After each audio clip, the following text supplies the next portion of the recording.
ప్రభుత్వ ఆదేశాల మేరకు మనం పట్టదారు పుస్తకాలని డిస్ట్రిబ్యూట్ చేస్తున్నాము.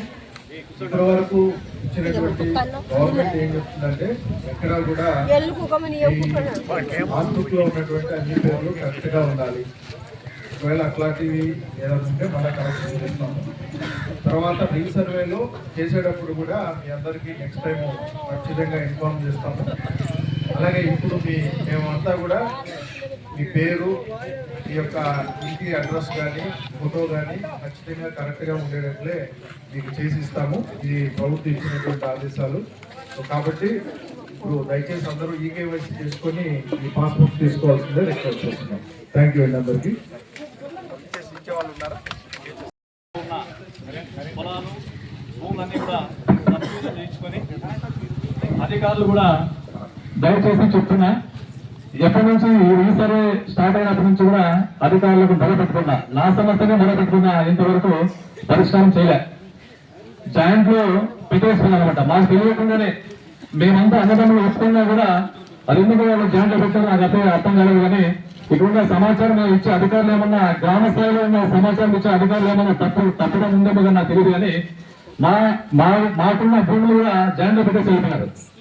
అది కూడా ఒకటి చేశారు. మాకు తెలియకుండా మేము ఎట్లా పొజిషన్ లో ఉన్నామో అది కాకుండా అర్థంగా పెట్టేస్తున్నామట. వీళ్ళంతా రేపు పొద్దున్న భవిష్యత్తు అన్నదమ్ములంతా పీకాలు కొన్ని కొట్లాడుకునే ఉద్దేశంలో చేస్తారని నాకైతే అర్థం కాదు. కానీ ఇలాంటి విషయాలు ఎన్నోసార్లు తహసీల్దార్ ఆఫీస్ తో చెప్పినా కూడా ఇంతవరకు పరిష్కారం చేయలేదు.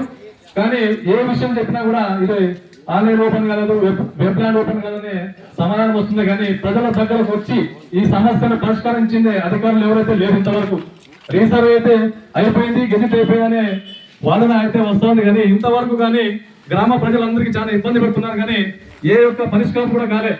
కానీ మా గ్రామంలో రీసర్వే యాక్ట్ ప్రకారంగా ఒక ఎకరాకు 5 సెంట్ల వరకు అలవెన్స్ ఉంటుందని చెప్తున్నారు. కానీ ఒక్కొక్కరికి అది తగ్గుతుందా ఎక్కుతుందా ఉండొచ్చు యాక్ట్ ప్రకారంగా. కానీ ఒక్కొక్కరికి 90 సెంట్లు 50 సెంట్లు కూడా ఎక్కువ వచ్చిందంటే అది ఏ విధంగా వచ్చిందో లేకపోతే రీసర్వేలో యాక్ట్ ఏమన్నా చెప్తుందో తెలియదు. కానీ ఒక్కొక్కరు కూడా అలాంటి భూములు ఎక్కిండే పరిస్థితులు నా దృష్టిలో ఉన్నాయి.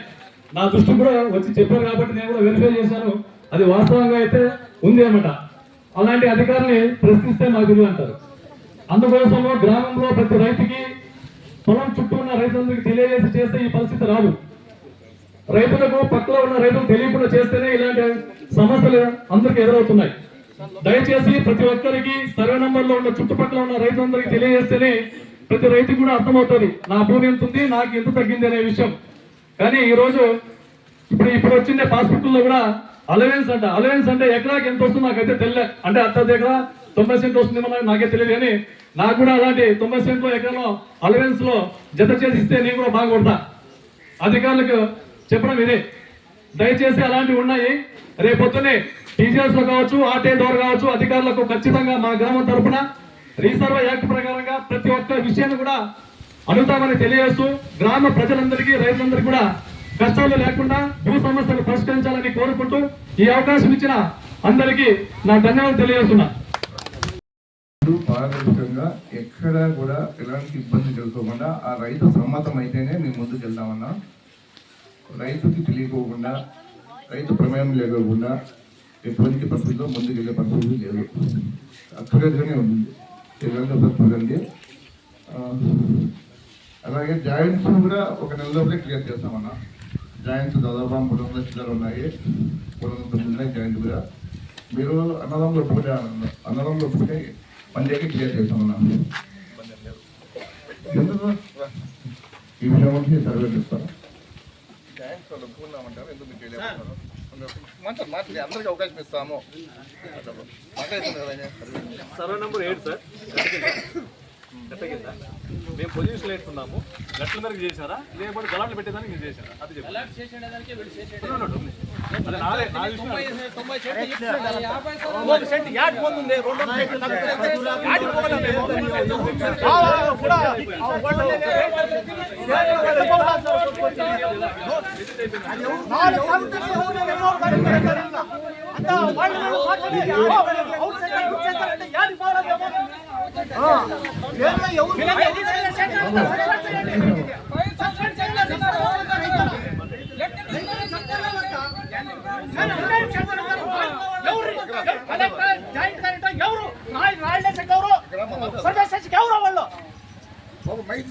ఇబ్బంది ఏముంది?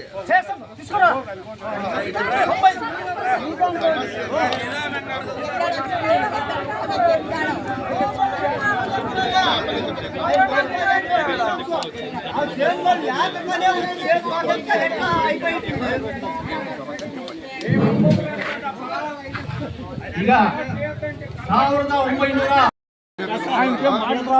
బాబు, ఒక నెల రోజులు టైం ఇవ్వు. ఒక నెల రోజుల్లో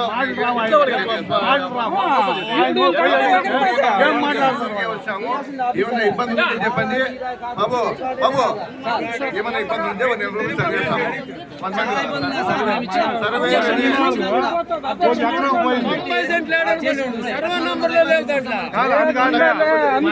మొన్న చెప్పలేదు నీకు అదేనా పది మాట